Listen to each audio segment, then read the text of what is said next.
조준호라고 해서 일제시대 때 주식 투자의 귀재였던 분입니다. 군부가 쿠데타가 일본 군부가. 그렇게 되니까 조선의 주식시장이 난리가 난 거죠. 그래서 주식이 폭락하는데 그때 태어나게.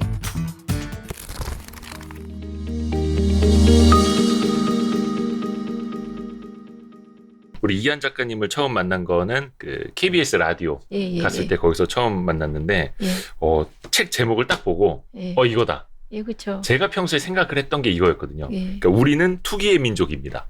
그렇죠. 우리가 어떤 민족입니까, 여러분? 우리는 배달의 민족이 아니라 투기의 민족이라고. 사실 모든 사람, 이건 제가 어디 가니까 모든 인간들은 덜 일하고 떼돈 벌고 싶어 해요. 그렇죠. 조금 일하고 많은 돈 벌고 싶어. 그리고 조금 제일 중요한 거, 남보다 자기가 더 많이 벌어야 돼요. 남보다 다 함께 사는 거 아니고 나만 돈 혼자서 많이 벌어야 돼요. 아, 요즘에 그 부의 추월 차선, 부의 추월 속도 막 이런 이야기 많이 하거든요. 그러니까 남들이랑 똑같이 부자가 되면은 그냥 똑같은 거잖아요. 그렇죠. 아, 그러니까 우리나라가 특히 이제 그런 거 좀 심한가 봐요. 아니요. 우리 민족이. 어느 나라 더 심했는데, 그러니까 그동안 우리는 우린 양반 나라야라고 그걸 숨기고 있었던 거지. 숨기고 있었던 게. 사실 숨겼다 뿐이지 사실은 안에는 대놓고 돈을 벌기 위해서 안달복달했던 게 굉장히 많더라고요. 저도 굉장히 놀랐어요. 그러니까 이황만 하더라도 돈에 대해서도 절대로 이렇게 드내지 말고 욕심 부리지 말고 이제 그 분수를 차리면 그렇게 해야 된다고 자식한테 보내면 이번에 농사 지었니? 먹화 많이 거뒀니?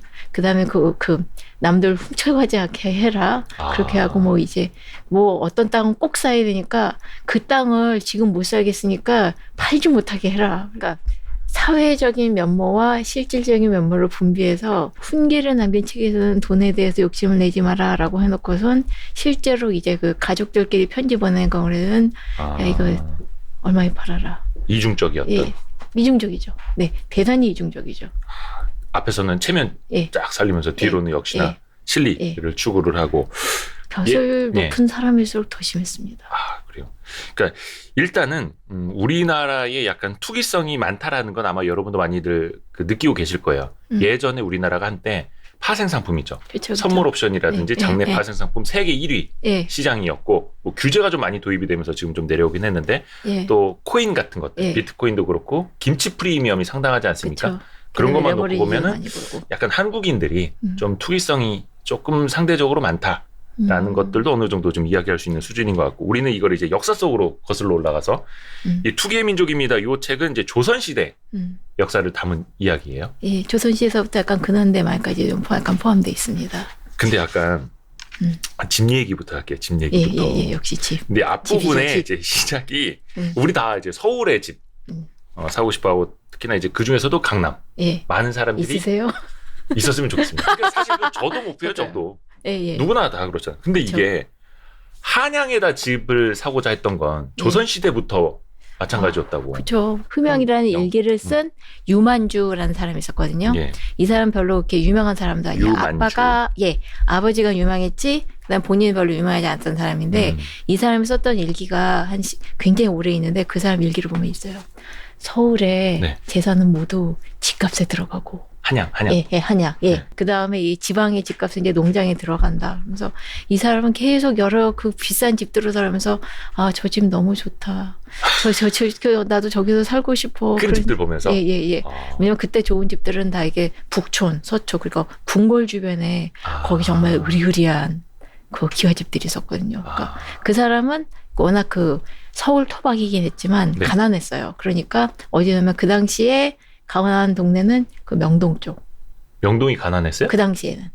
그 당시에 집값 만든 경복궁 일대의 그 궁궐 주변에 제일 집 비싸고 그 의리의리한 고주택이 많았고 지금 그 종로에 그 탑골공원 있잖아요. 그 일대에 그렇게 가난한 사람 양반들이 많이 살았어요. 가난한 양반들이. 그러니까 이게 지금 우리가 생각하는 서울하고 생각을 해보면 안 되죠. 옛날 한양은 더 좁게 봐야 되고 그 중에서도 우리가 흔히 이제 사대문이라고 했었고 그러니까 예전에 그냥 코어 핵심 지역은 궁에서 얼마나 가까우냐. 지금하고 좀 개념을 달리 봐야 되는 거예요. 훨씬 다릅니다. 철저하게. 그 당시 강남은 진짜 그 강남이 아니고요. 경기도 광주부였습니다. 지금의 서울 강남이 조선시대로 따지면 경기도 광주였어요? 그리고 그리고 저 기껏해야 이제 그 압구정 쪽에는 이제 한명회의 별장이 하나 정도 있는 정도고. 압구정에 한명회 별장. 예. 당시 압구정은 휴양지나 아니면 별장 있는 데였죠. 이 책에도 나오는데, 그러니까 옛날 사람들은 다 그 한양에다 집을 사는 걸 이제 꿈을 꿨는데, 우리들 그런 얘기 하지 않습니까? 진짜 뭐 한 300년 전, 500년 전으로 타임머신 타고 날아갈 수 있다면 강남에 집을 아니면 집이 아니구나. 강남에다 땅을 사놓겠다. 예. 압구정 지역에다 땅을 사놓겠다. 예. 그 생각들을 많이 할 텐데 예. 실제로 만약에 몇백 년 전으로 돌아간다면 강남에다 땅을 사놓으면 되겠습니까? 작가님이 보시기엔 어떤가요? 제가 여기서 써놨지만 굉장히 힘든 게요. 일단 내가 땅 문서를 그 당시에 땅 문서는 일단 밭을 만들어야 돼요. 그 당시에는 밭이 있어야 사고 팔 수가 있는 거예요? 그렇죠. 왜냐하면 그 당시에 이제 구획을 하거나 측량을 한 게 아니기 때문에 그 옛날 땅 문서를 보면 다 여기 땅마지기 몇 말, 여기엔 밭 몇 마지기, 논 몇 마지기 그런 식으로 해놨거든요. 그러니까 일단 개간을 하셔야 됩니다. 그 개간이 돼 있어야. 그 강남의 드넓은 홀방에서 열심히 삽질을 하시고 돌도 골라내고 일단 밭을 만든 다음에 여기는 너의 밭입니다라고 이제 이렇게 관청에 가서 신고를 그 당시 지어준 관청에 가서 신고를 하셔야 되고, 그러면 당연히 또 세금은 물겠죠. 근데 이 많이 들어본 전설의 이야기인데, 옛날 약간 중간에 약간 나쁜 후손이 하나 있어서 술 마시고 도박 치느라고 땅 팔아먹으면 다 팔아먹었다 그런 이야기 많잖아요. 그렇죠. 땅 문서 가져가고 뭐 도망가고. 그렇죠. 그 가장 땅 문서가 가장 많이 날린 건 일단 그 일제 시대 때의 토지 조사. 그 국사 교과 갔을 때 배우죠.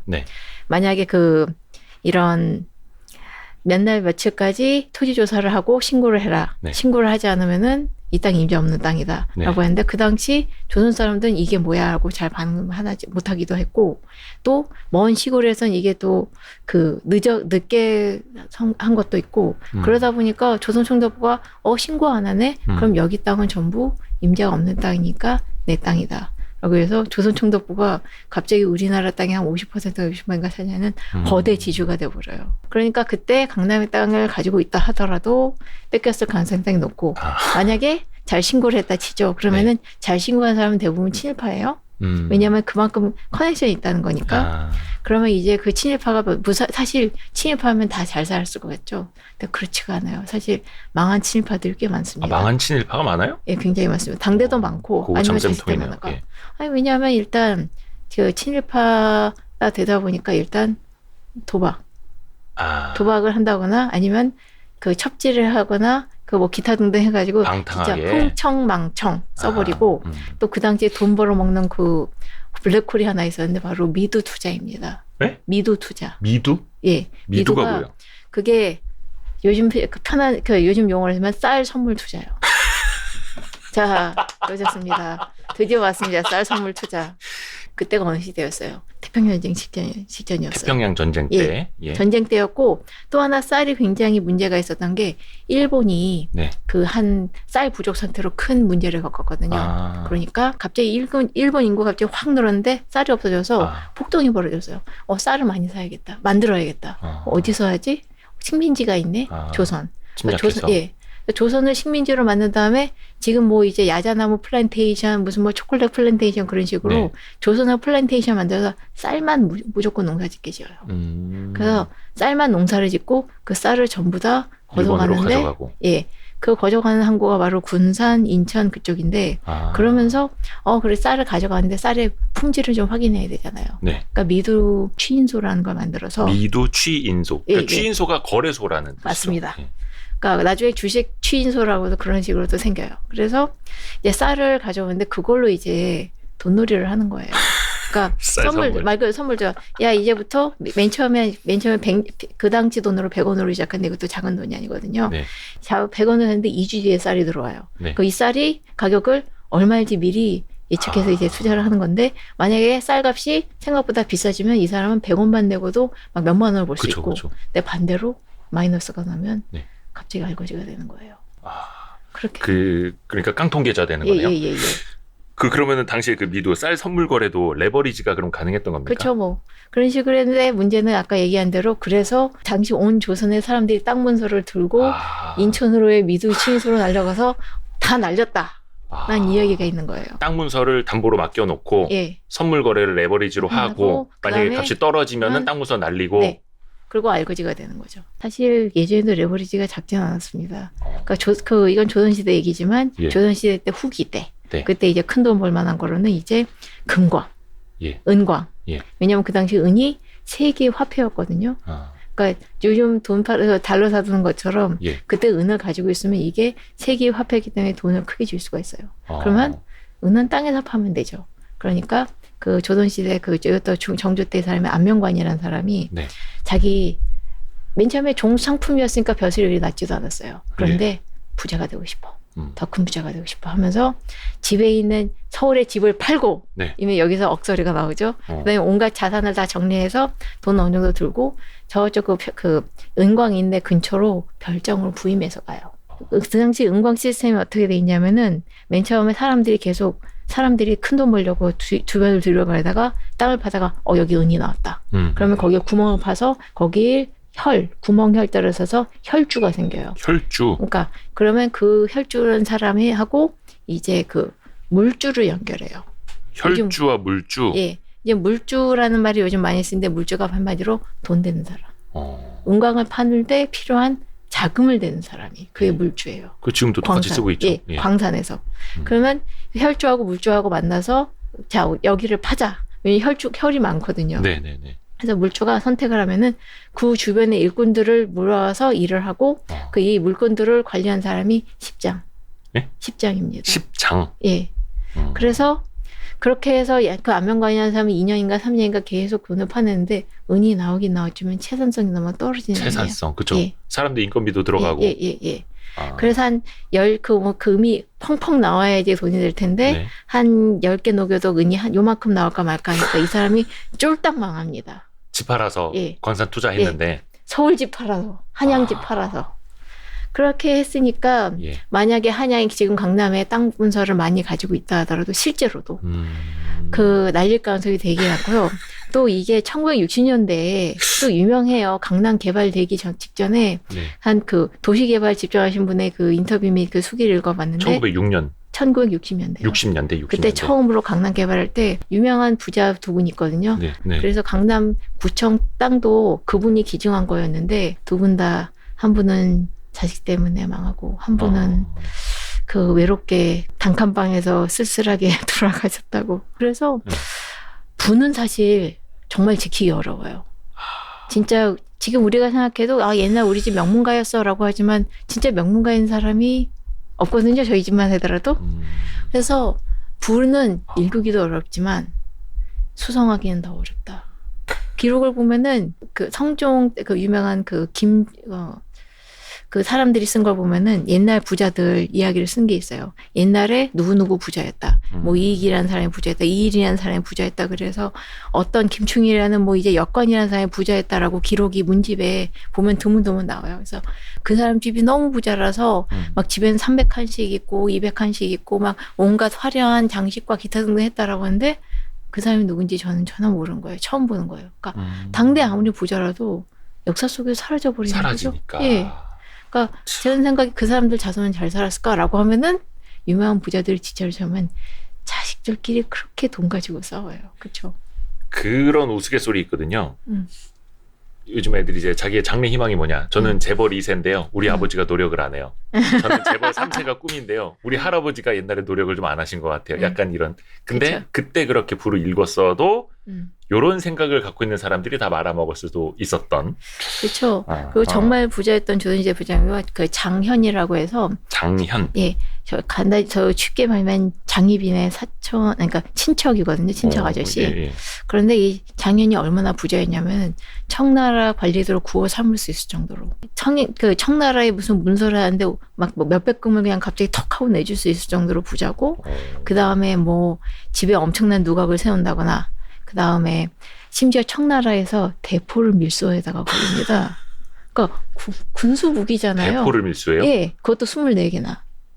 그렇게 부자였던 사람인데 이 사람이 장희빈 관련해서 이러쿵저러쿵 죽고 난 다음에 자식들끼리 돈 가지고 엄청나게 싸워대가지고 또 마찬가지로 그 허생전에 나오는 변부자라고 있잖아요. 네. 그 사람의 그 모델이었던 사람이 변상벽이고 이 사람도 유명한 여관이었는데 이 사람이 어마어마하게 부자여서 빌려준 돈이 막 50만 금이 넘었다는데 이 사람도 죽고 나서 자식들끼리 그렇게 싸워가지고 영조 때까지만 해도 자식들이 이 땅, 이 돈 내 돈이다, 이 땅 내 땅이다 그렇게 싸우고 있어서 계속 소송을 거는 거예요. 그것 때문에 영조가 실록에까지 나와 있어요. 그래서 돈이 많아도, 그러니까 또 이제 자식들이 번성하면 이거 갈라먹느라고 이제 치열하게 싸우면서 이게 과연 좋은 것인가? 그 자식들이 집안 말아먹는 꼴, 싸우는 꼴을 보지 않으시려면 저희가 일전에 다뤘던 안경재 변호사님하고 다뤘던 유서 공증 편도 영상 꼭 봐주시기 바랍니다. 근데 이렇게 보면은 이제 집 팔아서 땅 팔아서 투기했다가 망한 사람들 몇 케이스 이야기를 해주셨어요. 예. 또 돌아가서 보면 역시 부동산이냐? 예. 역시 땅을 잘 지키는 게 지금으로 봤을 때는 최선이었나? 라는 생각도 들거든요. 사실 그 조선시대 때는 약간 상황이 달랐던 게 그때는 땅을 포기해서 꼭 이뤄야 될 꿈이 있었어요.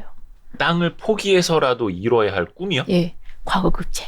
과거급제. 예. 아니 과거급제하는 거랑 땅이랑 무슨 상관이에요? 아니요. 왜냐하면 과거급제를 해야지만 양반의 신분을 유지할 수 있었고 땅만 있는 백성이 되면은 여러 가지 디메리트가 많았습니다. 그러니까 결국 부와 권력은 같이 가야 되는 거예요. 부만 있어서 되는 것도 아니고 권력만 있어서 아니고 부와 권력이 같이 있어야 쌍두마차로 잘 살 수 있기 때문에 만약에 부만 있고 권력만 없다. 즉 그냥 땅 부자이기만 한 백성이다라고 하면은 별 인정을 못 받는. 예, 인정을 못 받는 정도가 아니라 이제 그 양반들이 와서 돈을 빌려간다거나 아니면은 관청에서 함부로 대요. 그리고 그 중인 아까 얘기했던 굉장히 부자였던 그 역관들 같은 경우에도 양반들이 되게 싫어하죠. 그러니까 쓰는 글이 얘는 중인인데도 이렇게 그 돈만 많아. 네, 돈만 많아서 건방지게입니다. 그래서 나중에 장현이나 그런 사람이 몰락한 이유가 바로 그거예요. 신분이 양반이 아니다 보니까 굉장히 이 사람을 깎아내리고 마찬가지로 유명한 상이었던 인상업이라고 유명한 사람이죠. 인삼 팔아가지고 거부류였던 그 사람인데 그 사람도 엄청난 돈을 기부하고 관리가 됐거든요. 관리가 됐는데 다른 양반 동료들이 굉장히 나쁜 인정 안 해주고 깎아내려가지고 그래서 쓸쓸하게 퇴직하는 그런 경우가 있었습니다. 결국 이제 과거야 뭐 이렇게 시험만 잘 보면 되는 거 아닙니까? 근데 이제 어떻게 이 시험을 보는 데에도 돈이 엄청나게 필요해요. 먼저 시골에서 살면 되게 힘듭니다. 왜냐하면 당시 과거가 워낙 3년에 딱 한 번만 보는 걸로 했는데 과거 시험을 3년에 한 번 봤어요. 예. 그랬는데 그걸로 되니까 양반이 조선 후기로 갈수록 양반은 늘어나는데 그게 도저히 소화가 안 되는 거죠. 그러니까 때때로 특별 시험을 봅니다. 특별 시험, 특채. 특채를 하는 거죠. 이를테면 뭐 세자를 책봉했다. 왕이 병에 나왔다. 아니면 왕이 정말 그 산책을 하는데 기분이 좋으니까 오늘 과거 시험이나 보자. 근데 어쨌거나 그것도 과거이기 때문에 시험을 기분 좋다고 야 올해 한번 더 보라 그래. 그러니까 오늘도 아니고 지금 당장 보자 이런 식으로 한 적도 있어요. 성종은. 그러니까 그 지방 사람들은 시험을 못 보죠. 그러니까 여기서부터 이제 차별화된 거예요. 서울의 집 한 채가 그렇게 소중해지는 거죠. 그러니까 정보화 시대가 아니니까 과거 시험을 본다라는 정보를 그래도 조금이라도 빨리 들으려면 한양에 살아야 했던. 그렇죠. 그래서 정말 불행한 저쪽 그 선산에 살았던 노상추라는 분이 있는데 이 책에 나오는데요. 노상추. 이름이 상추. 이름. 먹는 데 쓰는 그 상추 같이. 그분 그 한자는 아닙니다만 그분은 그 시험 본다는 얘기를 듣고 짐 보따리를 싸들고 한 15일인가 2주인가 걸려서 서울에 왔어요. 근데 갑자기 사정으로 과거 시험이 미뤄진 거예요. 연기가 됐다. 근데 뭐 한 달 뒤에 본다, 석 달 뒤에 본다. 그래서 계속 집에 갔다 올 수도 없고. 그래서 서울의 생활비 또 엄청나게 비싸거든요. 당시에도 생활비가. 생활비 막 깎아가면서 이거면 겨우 기다리고 있었는데 갑자기 왕인 영조가 돌아가십니다. 그러면 왕이 승하하시면은 과거 시험을 치를 수가 없죠. 아니죠. 나가리. 그래서 그렇게 지방에 있는 응시생들은 과거에 급제이지만 그 신분이 유지가 되고 어떻게든 권력을 부릴 수 있는데 그게 안 되기 때문에 집에 있는 재산을 땅을 계속 팔아요. 똑깍. 근데 나중에 그렇게 해서 팔다가 없으니까 이제 돈을 꾸죠.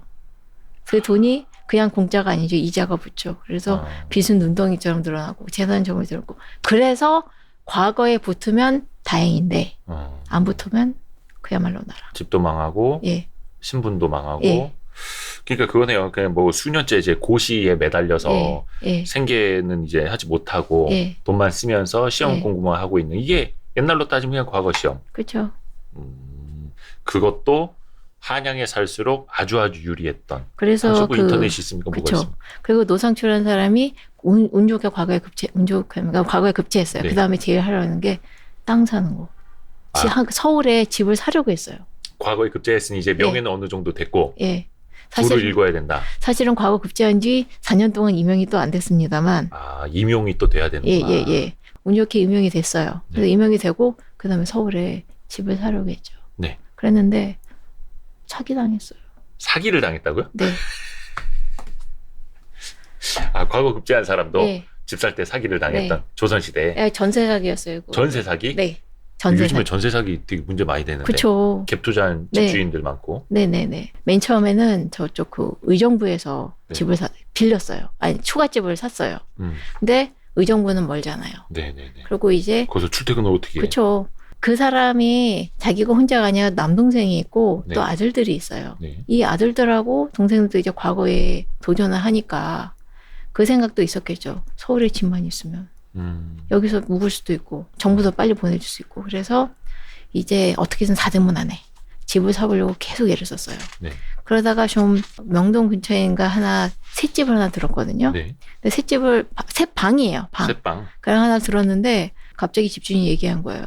너보다 더 비싼 돈 주고 새 들어온다는 사람이 있으니까 너 나가라. 그때는 계약 기간 이런 건 없었네? 있지만 임대차 보호법이나 그런 건 없었죠.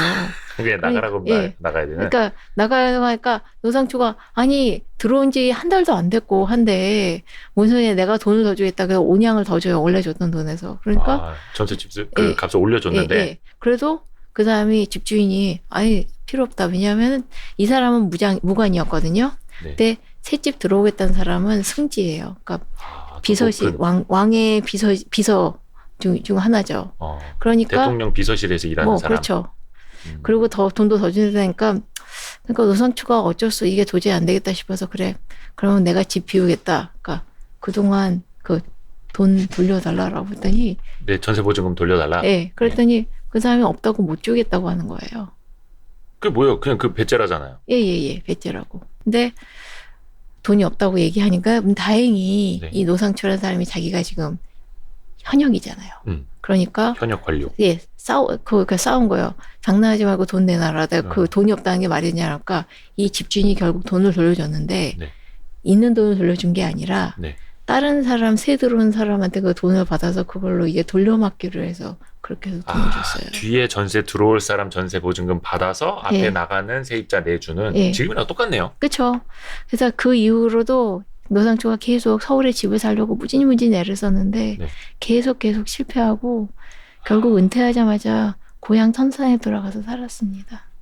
근데 여기서 시사점이 이제 많은 분들이 그러니까 저도 그렇고 야 내가 한 100년 전, 200년 전에 태어났으면 서울에 한양에 집을 살 수 있지 않았을까 생각들을 하거든요. 그렇죠. 저도 가끔 할 때가 있어요. 근데 당시로 돌아가서 평범한 사람이라면 한양에 정말 집을 사기가 힘들었다는 거죠. 사실 일단 집을 사는 것도 힘들었고요. 굉장히 많이 돈이 필요해서 한 10만 냥, 2천 냥 그렇게 드는데 그 정도면은 거의 한 10억, 20억 그 정도 현재 가치로 따졌을 때. 따질 수도 그렇게 되고요. 또 재건축에 걸릴 수가 없어요. 재수없게. 재건축이요? 왕과 왕비 사이에 이제 자식들이 많이 생기잖아요. 왕자나 공주, 그다음에 그 옹주나 군. 그렇게 자식들이 생기면 자식들은 어릴 때는 궁궐에서 살아요. 그러니까 궁궐에서 살다가 이제 결혼을 하게 되면 집을 떠나거든요. 집을 떠나게 되면은 걔들이 지방에 내려가 살겠습니까? 한양에서 살겠습니까? 한양에서 살아 하겠죠. 그래도 왕의 아들 딸들인데. 그리고 얘들이 새 집에서 살겠습니까? 헌 집에서 살겠습니까? 또 새 집 사줘야 됩니까? 그렇죠. 새 집을 만들어줘야죠. 지어주는 아예. 그러면 뭐 한양에 땅도 많지는 않았을 거 아니에요. 그렇죠. 그러면은 이제부터 여기서부터 여기까지 10칸, 여기서부터 이제 공주님의 집을 지을 테니까 너희들 다 나가라. 4대문 안에서. 그러면서 쫙 밀고 대주택을 세우는 거죠. 잠깐만요. 4대문 안에서 한양에서 살고 있던 사람들을 그냥 내쫓아요? 그 돈을 줬다고는 합니다만, 예. 와, 그때가 절대 궁지잖아요. 그러니까 사실 연산군 때는 자기 사냥터를 넓히기 위해서 백성들을 집을 쫓아내고 이제 사냥터를 지었는데 그 사람들의 쌀 2가마니인가 줬다는 이야기가 있는데. 쌀 2가마니 주고 뭐 초가집 같은 거 빼앗는 거예요? 예, 집을 다 무너뜨려 버리고 사냥터를 만들었다는 그런 얘기가 있는데. 완전하겠네. 그 연산군이야 폭군이 그러니까 네, 쫓겨난 거고. 그 다음에 저는 과연 집값을 추졌을까, 실거래가를 추졌을까, 그런 식으로 재건축을 했을 때 실거래가 의문인데, 제가 또 다른 문헌을 쳐보니까 이런 공주집을 지으면서 뭐 얼마냥을 지불했다 얘기는 있더라고요. 그 중에 일부는 집주인에게 갔겠죠. 그러면은 집주인이 그 돈을 받는다 쳐죠. 그 돈으로 또 서울에 다른 집을 살 수 있었을까 하면 저는 글쎄요 싶습니다. 그러니까 집주인은 헐값에 자기 집을 매각해야 되는 거고 사실상 빼앗기는 거고. 그쵸. 거기 살았던 세입자들은 그냥 쫓겨나는 거고. 그런 아수라장에 대한 기록은 자세히 없지만.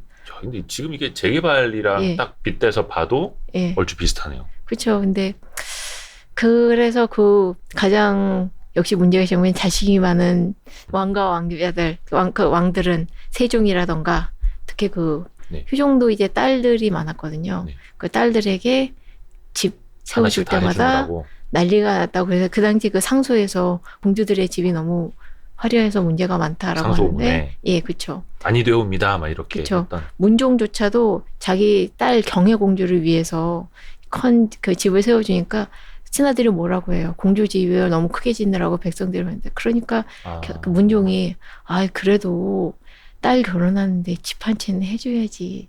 딱 그렇게 나와요. 근데 그 집 한 채가 뭐 요만한 집이 아니라 의리의리한 대궐, 말 그대로 우리가 대궐이라고 부르는 걸 지어줘야 돼서 거기 있던 국민들을 이제 내쫓. 그렇죠. 근데 그게 거의 대부분 왕 때 반복이 되었던. 그렇죠. 또 왕들이 또 애 한둘 낳는 것도 아니고. 그리고 사실 제일 심각했던 거는 그 인목대비의 딸이었던 공주인데 그 영창대군의 그 누나. 근데 그 사람이 결혼할 때 이제 지금 그 홍씨하고 결혼했거든요. 그걸 사이당이라고 해서 그 조선 후기를 대표하는 호화 저택을 지었습니다. 그래서 이 몇 채 정도 되는 거예요? 호화 저택 200칸인가 300칸인가 그랬던 것 같은데요. 그게 방이 200칸이 넘는다는 거죠? 그리고 그 옛날에 조선시대의 주택은 요즘 우리 아파트나 입지라든가 학군이라든가 그걸 따지는데 조선시대의 가장 중요한 집의 조건은 아름다운 정원입니다. 정원? 예. 그래서 그 집이 그날 홍씨 집안의 대대로 이어지는 거대 주택이었는데 그 워낙 좋은 주택이다 보니까 왕족들이 탐을 내요.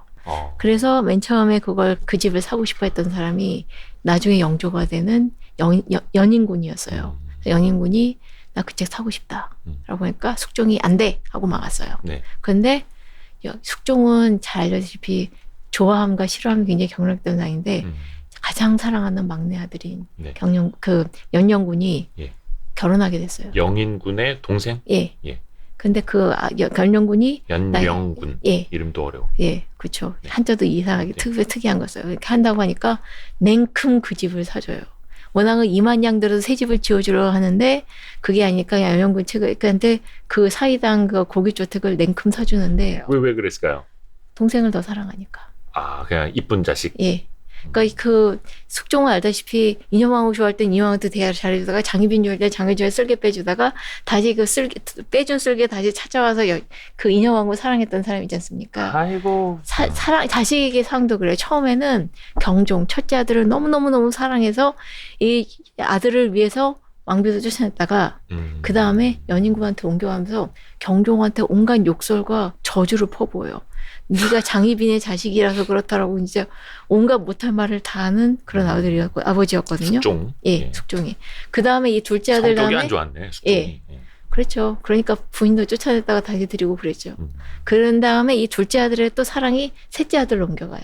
그러니까 셋째 아들한테 너무너무 잘해주니까 그 신하들이 뭐라고 그래요. 아니 그건 좀 너무하지 않습니까? 그런데 워낙 2만 들여서 새 집 사주려다가 그건 좀 너무한 것 같아서 저 주택 사주기로 했어 라고 해 넘어가는데 그것도 나라 돈으로.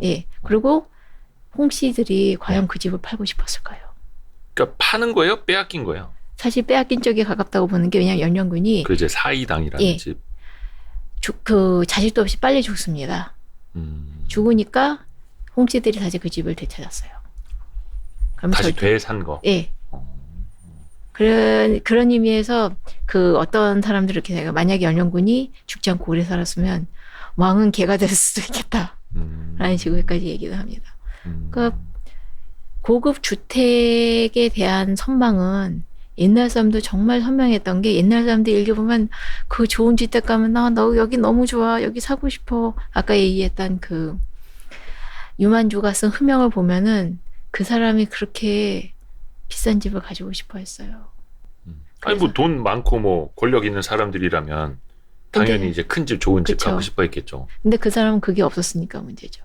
돈도 없고 권력도 없고. 누구요? 유만주요. 아 유만주 처음에 이야기했던 예. 그 흠형 일기를 썼던 유만주. 예. 그 사람은 과거에도 그 사람 일기를 보면 정말 그 슬퍼요. 약간 좀 소심도 하고 그 꿈은 큰데 능력은 안 되니까 계속 찌그러들고, 그러니까 아버지가 또 훌륭한 사람이었는데 자기는 안 그러니까 더 몸도 병약하고 그래서 아버지가 조금 해줍한 거는 좋은 배우자 영끌을 해가지고 2,000년짜리 집을 덜컥 사버리거든요. 아 유만주가 예. 영끌을 해서 2,000냥짜리 예. 집. 예. 2,000냥이면은 비싼 거였어요? 당시? 그죠. 한 10억 정도 이제 그 유만주, 그러니까 그 사람이 가족들이 25년간 편히 먹고 살 수 있는 돈이었는데, 문제는 이 사람이 벼슬을 한 것도 아니고 과거에 급제한 것도 아니고 원래 가난한 집이었는데 아버지가 잠깐 좋은 벼슬을 했다는 것으로 그냥 집을 덜컥. 그래서 그러니까 우리 아버지 잘 나가니까 예. 아버지 뺑 믿고 예. 내가 영끌을 해서 예. 당시에 2,000냥 현재로 한 10억짜리 집을 샀는데 예. 뭐 좀 엔딩이 해피엔딩이었나요? 아니면은 조금 새드 엔딩? 해피엔딩일 리가 있겠나요? 당연히 그렇게 집을 사는데 돈이 없으니까 어떻게, 그러니까 얼마나 가난했냐면은 이제 보통 양반들은 말 타고 다니거든요. 네. 이 유만주 사람은 그 말조차도 없어서 걸어 다녔던 사람. 유만주가 말이 없어서 걸어 다녔던 양반. 예. 그랬는데 돈이 없으니까 그러니까 친척들한테 섞고 경강상이나 고리대공업 하는 사람도 있거든요. 고리대공업 이율이 한 50% 정도 되는데 사채 예. 이자가 50%요? 예. 대박이네. 심할 때는 200%도 됩니다. 근데 200%. 뭐 지금에도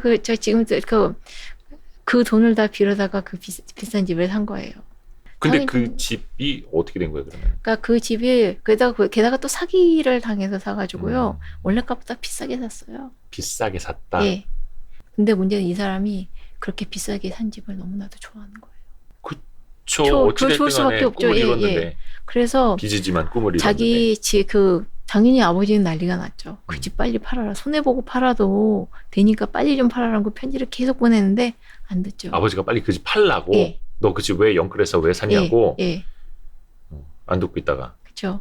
안 듣고 있는데 이 집을 넘어서 집에 수많은 창문 하나하나에 다 이름을 붙여주고 정원에들 나무에들 이름 붙여주고 창문에다가도 이름을 붙여줬어요? 네네. 진짜 집을 사랑했네요. 예, 그리고 그 집에서 달을 보니까 달도 예쁘고 가족들은 다 자는데 그 집을 돌아서 집은 여기가 너무 좋고 여기가 너무 좋고 여기에서 무슨 세상이 다 보이고 여기는 나의 세계야 그러면서 너무나도 그 집을 사랑했어요. 아니 근데 진짜 오랫동안 저축 열심히 하고 투자 열심히 해서 그 새 집 분양받으신 분들도 그 집에 이사 가면 정말 그렇잖아요. 계속 걸레질하고 그쵸. 막 창틀 계속 닦고 예. 너무 아름다워 보이고 그 인간인 이상. 그렇죠. 근데 그게 영끌이었다는 예, 거. 영끌도 아니고 사실 그래서 사채까지 썼으니. 예. 그래서 어떻게 됐겠어요? 1년 뒤에 아버지가 파직당해요.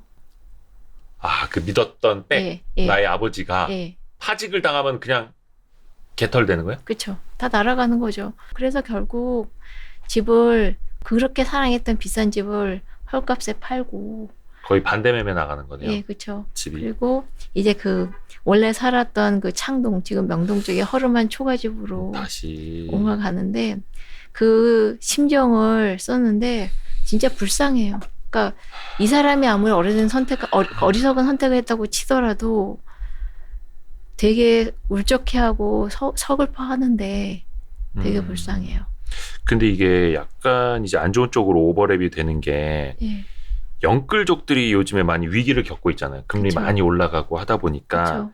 흔히들 이제 부동산 투자 좀 한다는 사람들이 요 내년 상반기쯤 되면 경매 물건 많이 나올 거라고. 그때 줍줍할 수 있다고. 오히려 시장가보다 훨씬 더 싸게 사는 경매 물건들을 기다리고 있다. 이런 현금 부자들이 꽤 있거든요. 그렇죠. 근데 이게 유만주의 이야기가 2022년, 2023년 버전이 될 수도 있는 거잖아요. 사실 줍줍을에서 가장 유명했던 사람은 그 주식의 왕 조준호입니다만. 줍줍? 조준호라고 해서 일제시대 때 주식 투자의 귀재였던 분입니다. 일제시대 때 주식 투자의 귀재? 예. 당시에 그 거래소 취인소가 있었을 때인가요? 주식 취인소죠. 그분은 미드도 하고 주식도 했습니다. 쌀 선물도 하고 주식도 하고. 예. 이분도 대단한 분인데 이 사람은 엘리트예요, 집안이. 그래서 그 당시에 영국 그 유학도 갔다 오고 그래서 이제 취인소를 엽니다. 그래서 이제 주식을 시작을 하죠. 주식장이 열리는데 이 주식장이라는 게 결국 시장에 대한 투자잖아요. 네. 그렇기 때문에 사실 그러면 대부분 사람들이 손님들은 일본인이었긴 했습니다만 네. 조선 사람도 있었습니다. 그걸 제가 알 수 있는 건 한국말로 된 조선일보나 그런 옛날 신문들에도 주식에 대한 현황이 계속 나오고 물론 지금의 주식 차트보다 훨씬 더 간소하게 이만큼 되기 작습니다만 그때도 시세라는 게 있었던 거죠.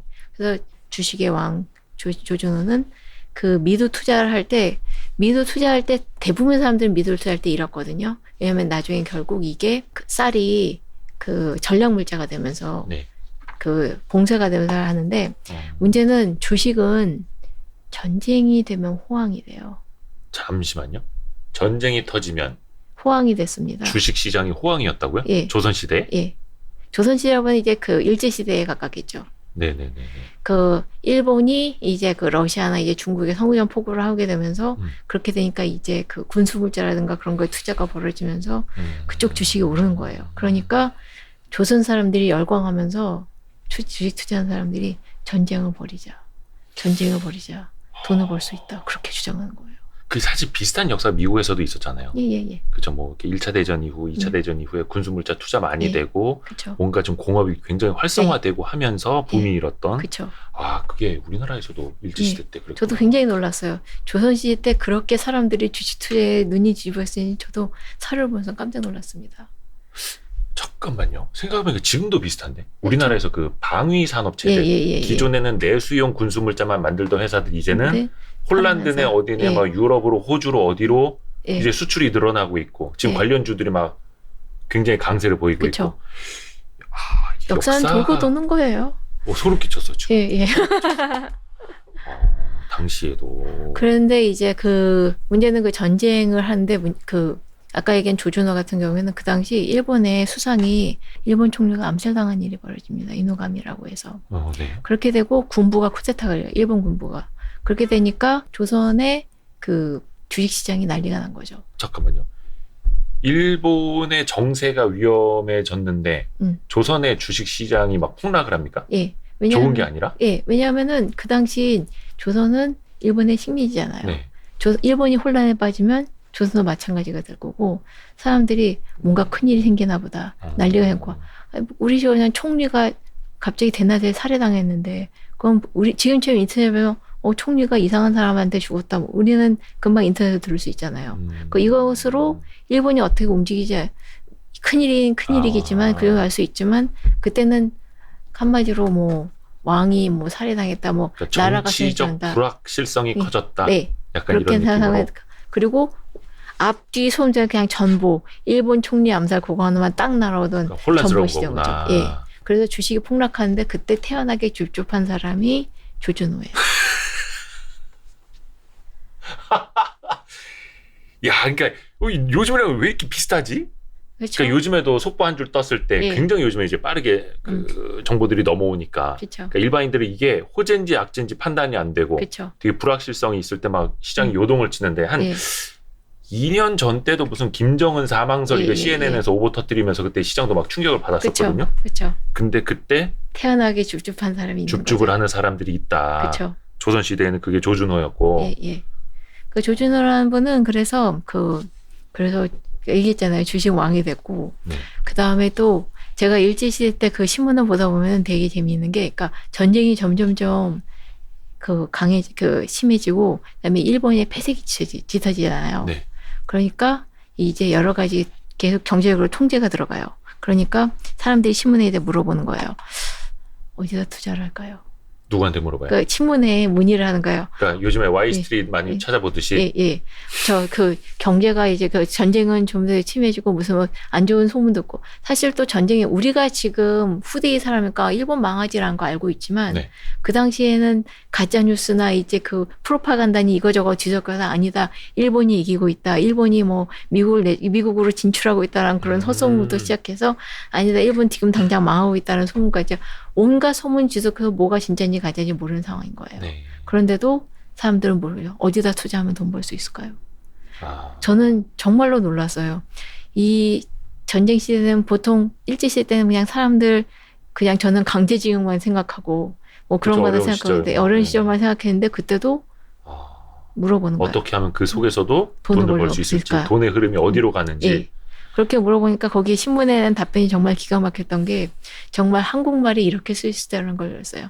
그러니까 지금 주식 투자를 하지 말라고 하지 않을 수는 없겠지만 그렇다고 하라고 한다면 그게 위험이 있을 수 있으므로 그러므로 안 하라고도 하지 않을 수 없고 하라고도 할 수 없는 그런 상황입니다라는 이야기를 정말로 유일하게 표현해서 제가 보면서 이건 하라는 것도 말라는 것도 아닌데 결국 했으면 좋겠다는 뜻을 은근히 미치고 있구나. 우리도 좀 써먹어야겠다.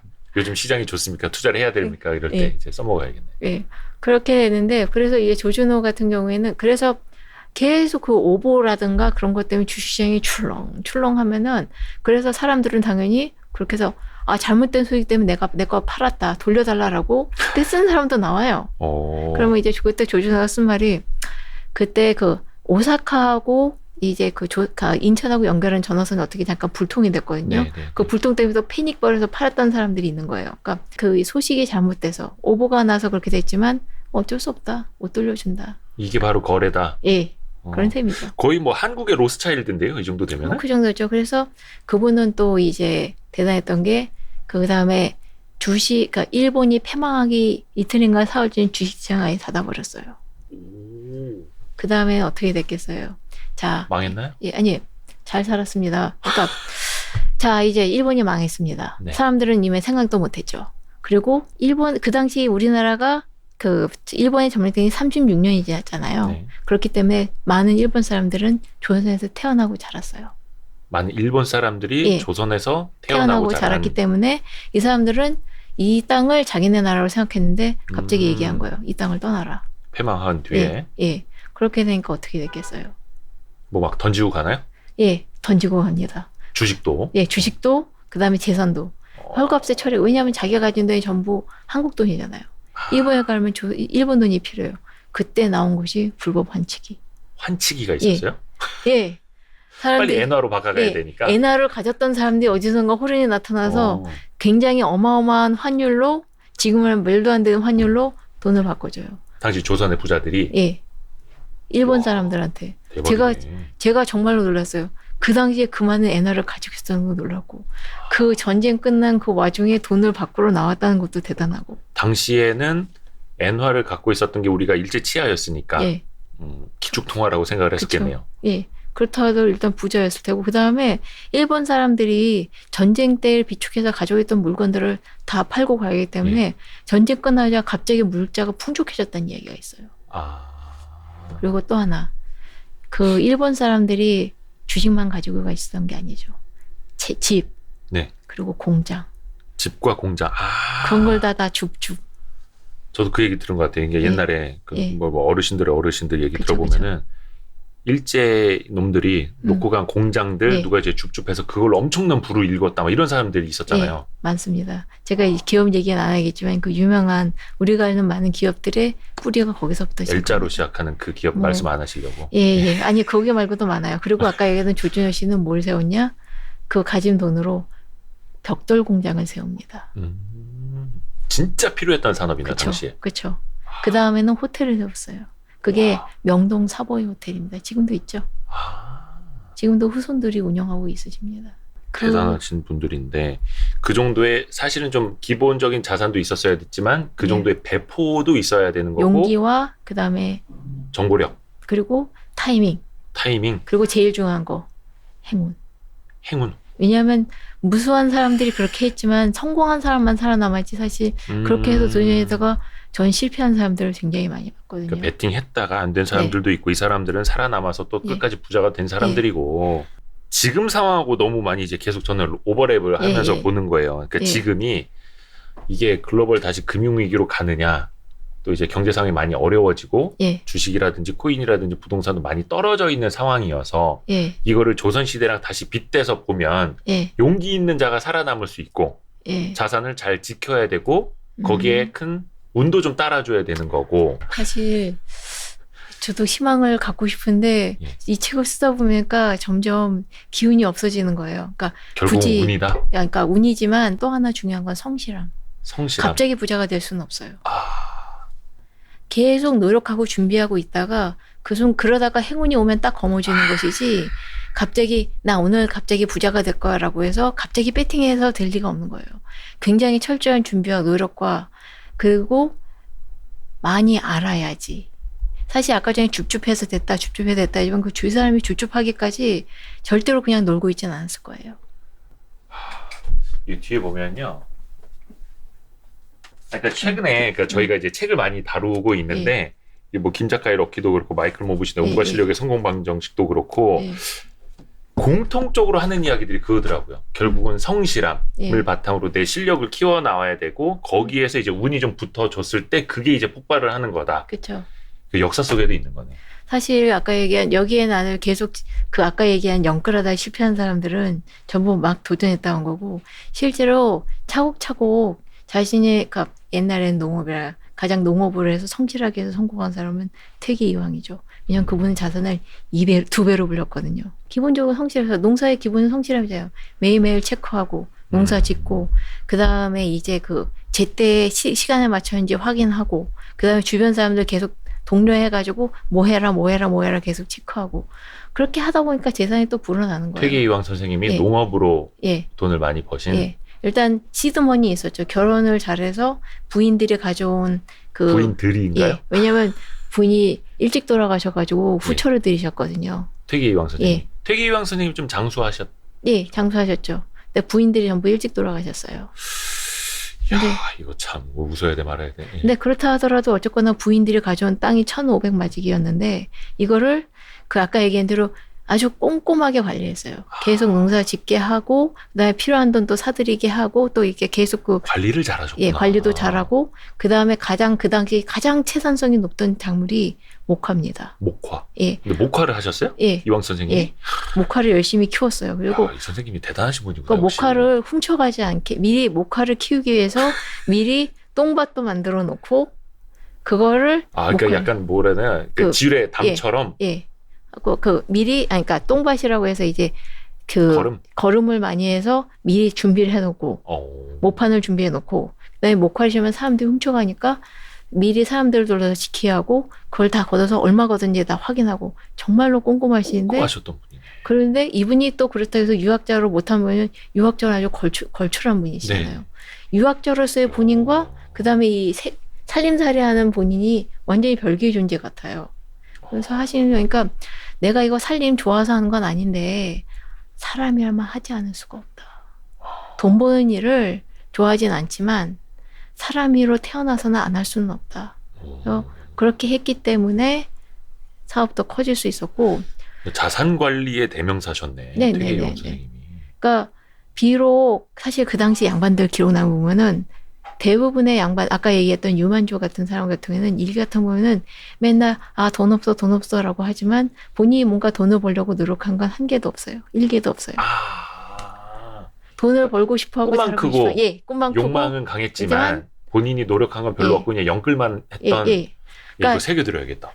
공부를 그러니까 과거를 못한다면 과거를 공부하면 그러면 내가 과거 말고 다른 재주가 있지 않을까라고 할 수도 있잖아요. 그렇죠. 그러지 않은 거고 이황 선생님은 그 본인 본업도 열심히 하면서 일상생활 기본도 열심히 챙긴 거죠. 대부분 돈을 벌었던 사람들은 정말 남들한테 돈 꿔준 것도 이제 꼼꼼하게 챙긴 사람들이 많았거든요. 경술일기라고 해서 이제 조선시대 때 안동 김씨 한 양반 여성이 쓴 일기가 있어요. 경술일기. 이건 한글로 쓴 일기인데 거기도 주변 한 사람들 얼마 구워주고 얼마 받고 그걸 꼼꼼하게 적어놓거든요. 그러니까 정말 돈을 벌고 싶으면 계속 성실하게 관리한 거 일단 그게 기본 베이스인 것 같아요. 진짜 진리네요, 진리. 그러니까 제 주변에도 큰 부자가 되신 분들 보면은 진짜 꼼꼼해요. 몇백억 있으신 분인데도 그 막 포인트 하나 예. 적립하겠다고 막 그거 보면 아우 왜 저렇게 사나 싶은데 그런 습관이 있으니까 부자가 된 거고. 그 책의 이황 선생님은 굉장히 추위를 많이 타는 분인데 네.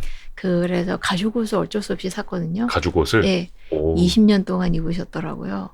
아니 가죽 옷이야 뭐 20년 입죠. 근데 그 부자잖아요. 게다가 20년 사니까 도저히 인간이 입을 수 없는, 게다가 당시의 예. 가죽 기술이라면. 예, 그렇죠. 그리고 때가 막혀요, 추운데도. 아. 그런 다음에 반찬은 고기 없이 그 나물만 3가지.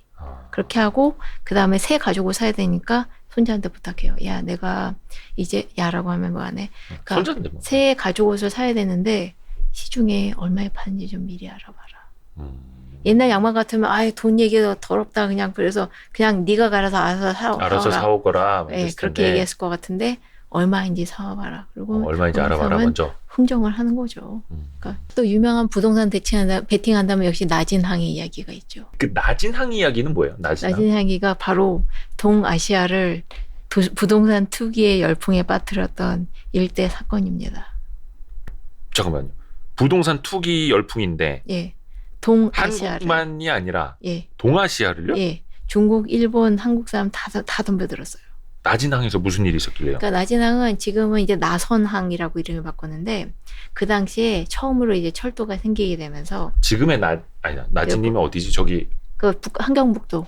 함경북도 항구입니다. 지금은 나선항. 예. 예. 입니다. 그러니까 청진항 근처예요. 네. 그 당시 철도가 생기면서 이제 그 일본이 그 당시에 만주를 이제 차지하고 뭐 그런 걸 하면서 생각한 거죠. 철도가 일본의 영토가 될 그쪽을 딱 지나서 그 다음에 부산항으로 곧장 내려오는 항구가 있었으면 좋겠다라고 생각한 거예요.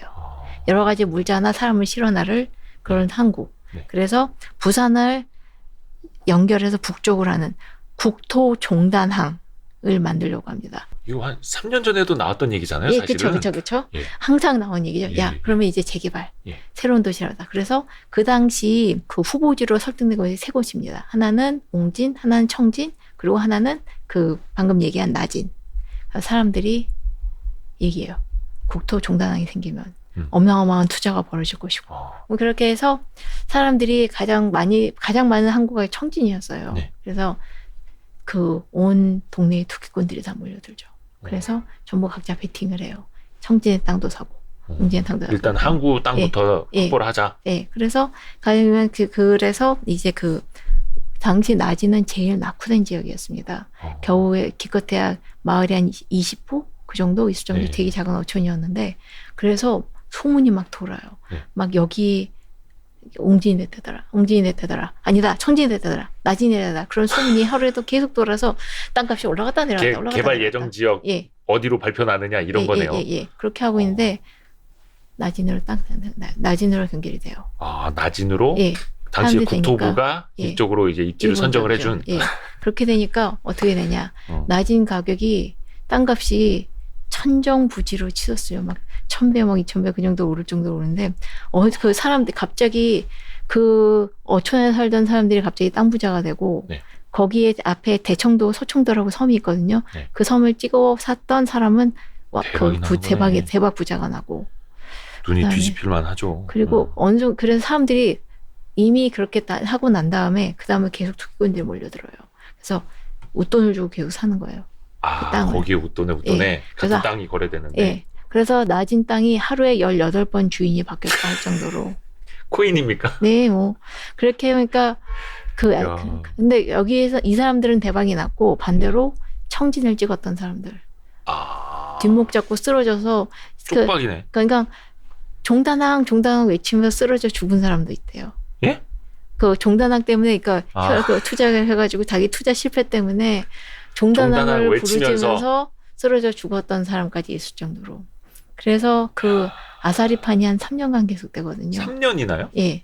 왜냐하면 선언만 하고 이제 그 착공에 들어가야 되잖아요. GTX처럼 한다고 했는데 저 언제 되는 거야? 그렇게 했는데 3년 뒤에 일본 정부가 3년 전 원가로 땅을 사겠다. 환장하겠네. 3년 전 원가로 땅을 사겠다라고 한 거예요. 그렇게 그러니까 그거 뭐니까 수용. 예. 수용하는 가격을 예. 야, 니네 지금 몇십 배 높여놓은 게 말이 돼? 몇 배가 아니라 1000배 넘게 올랐습니다. 1000배? 예. 그러니까 1000배 뛴 땅으로는 난 안 사. 예. 저 가격으로 난 개발 안 해. 그렇죠. 3년 전 가격으로 니네가 수용한다고 하면은 그 가격으로는 개발해 줄게. 뭐 그런 그럼 땅을 산 사람들이 미치는 거네요. 그렇죠. 그러니까 중간에 나른 사람이야 행복해졌죠. 중간에 차익하기 싫어하는 사람들. 근데 바로 그 투자 때문에 진짜 중국과 일본과 조선의 모든 투자꾼에마다 돈을 다 넣어서 돈이 살살 녹았죠. 정작 그 낮은 항은 그렇게 개발이 됐지만 예. 입지가 그렇게 좋지 않아서 좋은 항도 안 됐고요. 결국 천긴항이 더 커졌습니다. 예? 그러니까 항구는 만들어졌는데요. 항구는 만들어졌고.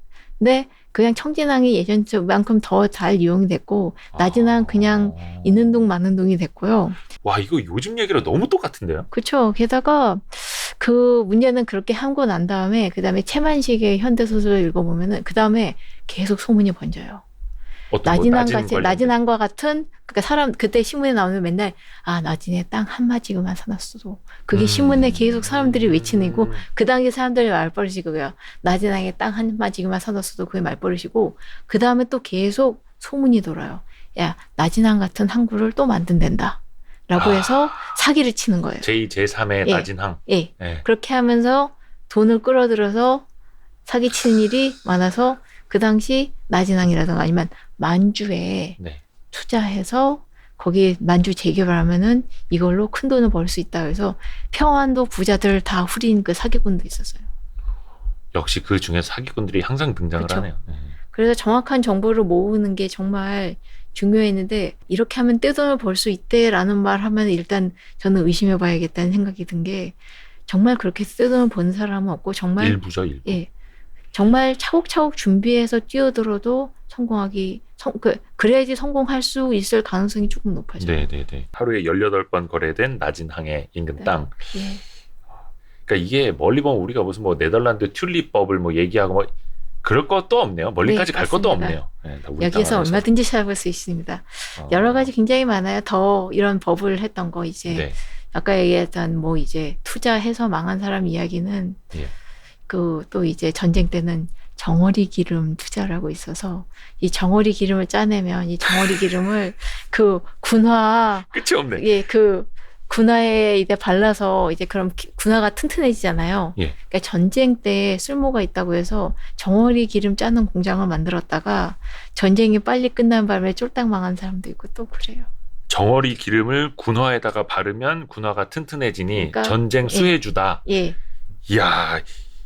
와, 대박이다. 그쵸. 그래서 당시에 사람들이 정어리 기름에다 엄청 투자를 했던 거예요. 정어리 공장을 만들었는데 공장에 그랬는데 그게 망해가지고 그 전쟁이 빨리 끝나버리니 망해가지고 정어리가 다 썩었어요. 그러니까 전쟁이 빨리 끝난 거는 굉장히 좋은 일인데 거기에 투자했던 사람들 다 망해버린 이게 반복이 되네. 그러니까 저는 이제 현대사 그거랑 계속 이제 치환을 머릿속으로 하고 있는데 한 2008, 90년도 그 즈음에 바이오 디젤이 엄청나게 열풍이었어요. 그쵸. 그러니까 옥수수에서 짜낸 기름을 디젤에다 좀 섞으면은 그러니까 조금 경유나 그 휘발유 뭐 이런 거 수입량을 좀 줄일 수 있다. 그러면서 당시에 바이오 디젤 한다는 기업들 주가가 막 몇 배 날아가고 막 이랬거든요. 결국 인간의 욕심이란 진짜 끝이 없고 편하게 돈 벌고 싶어하고 그리고 편하게 돈 번 다음에 자랑하고 싶어하고 그리고 또 하나 인정받고 싶어해요. 인정받고 싶어. 내가 한다는 거, 내가 선택한 것이 틀리지 않았다는 것을 증명받고 싶어해요. 누구나 그렇죠. 그렇죠. 그리고 이 성공한 사람들은 분명히 있어요. 지금 얘기하자면 계속 망한 분만 얘기해서 그렇지만 성공한 사람은 금광에서 부자가 된 사람도 있고 아까 얘기했듯이 계속 실패에 투자했지만 결국 성공해서 우리 국민들을 잘 가르치기 위한 학교를 세운 분도 있고 그런 훌륭한 분도 있지만 수많은 성공 밑에 깔려있는 수많은 개미들의 시체를 생각하면은 마음이 좀 편하지는 않고요. 맞습니다. 그렇다고 분명한 건 그거예요. 갑자기 부자가 될 수는 없어요. 역시 역사 선생님이셔서 또 교훈을 주시네요. 아니 별로 수많은 개미들의 시체가 있다. 진짜 맞는 말입니다. 그래서 그렇죠. 일확천금을 노리는 거는 말 그대로 그냥 한순간일 뿐이고 우리가 타임머신을 타고 돌아가서 그때 1900 뭐 몇 년대 뭐 저희가 좀 더 찾아보겠습니다만 네. 나진항이 1000배 예. 땅 오를 때 우리가 그 시절로 돌아가서 내가 잠깐만이라도 1930년대로 30년대 네. 그 시절로 돌아가서 나진항에 좀만 투자를 하고 나는 300배만 벌고 올게 라고 마음을 먹고 타임머신 타고 돌아간다 하더라도 분명히 그 중에서는 대중의 광기에 휘말려서 300배 벌었는데 여기서 2배만 더 하면 600배야. 분명히 이렇게 되거든요. 남해 버블처럼 말이죠. 그렇죠. 근데 남해 버블 때도 번 사람이 있었습니다. 그 남해 회사. 예. 그 남해 회사 때도 번 사람이 있었어요. 바로 메시아를 핸델. 그 사람이 그때 벌었고요. 또 처칠의 할머니. 처칠의 할머니. 예. 거기서 벌었습니다. 번 사람들은 있고 그 사람들이 역사 속에 남으니까 되게 잘 된 것처럼 보이고 그걸 또 따라가다가 개미 시체 중에 하나가 우리가 또 되는 거고. 그러니까 사실 투자를 할 때 생각한 것은 물론 성공하게 대한 확신도 필요하지만 망하거나 망하지 않고 살 수 있을까. 그러니까 저는 약간 좀 비관적으로 보게 되는 게 제가 아마 너무 많이 망한 사람들을 봐서 그런지도 모르겠어요. 근데 정말 그 수많은 그 시스템에서 그 수많은 사기들 이렇게 하면 돈 벌 수 있어라고 하면서 유혹하는 그 많은 글귀들과 기사들을 보면서 여기에 얼마나 그러니까 사람들이 절박해질수록 시야가 좁아지는 것 같아요. 절박해질수록 예. 시야가 좁아진다. 예. 맞는 말씀입니다. 그러니까 속도를 높이잖아요. 운전할 때. 예. 그 시야가 좁아져요. 옆에 못 봐요. 예. 그만큼 어떤 변수가 생겼을 때 대응도 못하고 한번 사고가 나면 큰 사고가 나는 거고. 그래서 그렇죠. 내가 제대로 지금 속도를 높이고 있는 게 맞는지 안전하게 가고 있는 게 맞는지 항상 되짚어 봐야 되는 거죠. 사실 그렇게 거리를 두고 자기 자신을 보기엔 무척 힘든 일이죠. 그러면 이제 그 역사 속에서라도 공부를 하고 다시 한번 나를 돌아보고. 사실 역사를 통해서 미래를 예측한다는 건 불가능하지만 네. 적어도 지금까지 보신 것처럼 수많은 사람들이 저질렀던 실수 중에 하나를 피할 수는 있을 것 같아요. 망한 사람 얘기했으니까 이제 성공한 사람들 얘기하죠. 바로 틈새 시장 공략. 바로 옛날에 그 사람들은 항상 돈 버는 방법은 세금을 피하는 방법이었습니다. 세금을 피하는 방법. 네. 조선 사람들이 세금을 피하기 위해서 그래도 절세가 있었어요? 절세라기보다는 세금 안 매기는 작물을 키우면 되죠. 그러니까 세금을 안 매기는 신기원을 새로 개척하는 겁니다. 야, 그 시절에도? 조선시대 때는 일단 고구마, 그리고 담배. 담배가 피우는 게 진짜 돈이 됐습니다. 조선 사람들이 열심히 담배를 심었죠. 그거를 다음번에는 제가 주제로 한번 만들어보죠. 또 불러주실 거예요? 그럼요. 오늘 완전히 헛소리만 한 것 같은데? 아니. 사람이 돈 없이 살 수는 없더라고요. 맞아요. 그러니까 저는 돈을 잘 못 버는 사람이었기 때문에 제가 만약 돈을 벌었으면은 사학과에 안 갔겠죠. 하지만 그 돈에 욕심이 있었으면 사학과를 안 갔을 거예요. 지금 와서 후회하는 거지만 이미 왔으니까 어쩔 수 없고. 네. 그리고 제가 할 수 있는 일이란 최소한 사람들이 슬프지 않게 살았으면 좋겠습니다. 슬프지 않게 살았어요. 정말 돈 때문에 슬프지 않았으면 좋겠어요. 참 이게 막연한 얘기처럼 들리지만 정말 돈 때문에 불행해지고 자살하고 고통받았던 사람들 얘기 들으면 정말 울적해지더라고요. 우리 그 이한 작가님이 이렇게 평범하지는 않으시더라고. 그 유명한 책 있잖아요. 그 조선 왕조 실톡. 예. 그 카톡처럼 역사책을 이렇게 쓴 거. 그것도 이제 공저. 그건 속아서 했습니다. 맨 처음에 3권만 한다고 했어요. 네. 3권만 한다고 3권 정도만 할 수 있지라고 했는데 책이 불어나더라고요. 잘 팔려서? 그런지도요. 잘 된 거죠 그러면. 잘 된 거지만 저는 적게 일하고 편히 살고 싶습니다. 네? 적게 일하고 적게 살고 싶은데 일이 일어나니까 힘들더라고요. 누구나 이제 적게 일하고 많이 벌고 그렇습니다. 싶은 제 목표는 그겁니다. 네. 우리는 투기의 민족입니다, 여러분. 네. 이러고 끝내면 안 될 것 같은데. 예, 아무래도 절대로 안 될 것 같습니다. 네. 아무튼 역사 속에서 계속 이제 배우고 반성하고 또 이제 성장하고 그리고 행복하게 살겠습니다. 행복하게 살아야 됩니다, 여러분. 자, 오늘 이한 작가님 너무 감사합니다. 예. 고맙습니다. 또 뵙겠습니다. 모든 분들에게 행운이 있기를. 고맙습니다. 수고하셨습니다.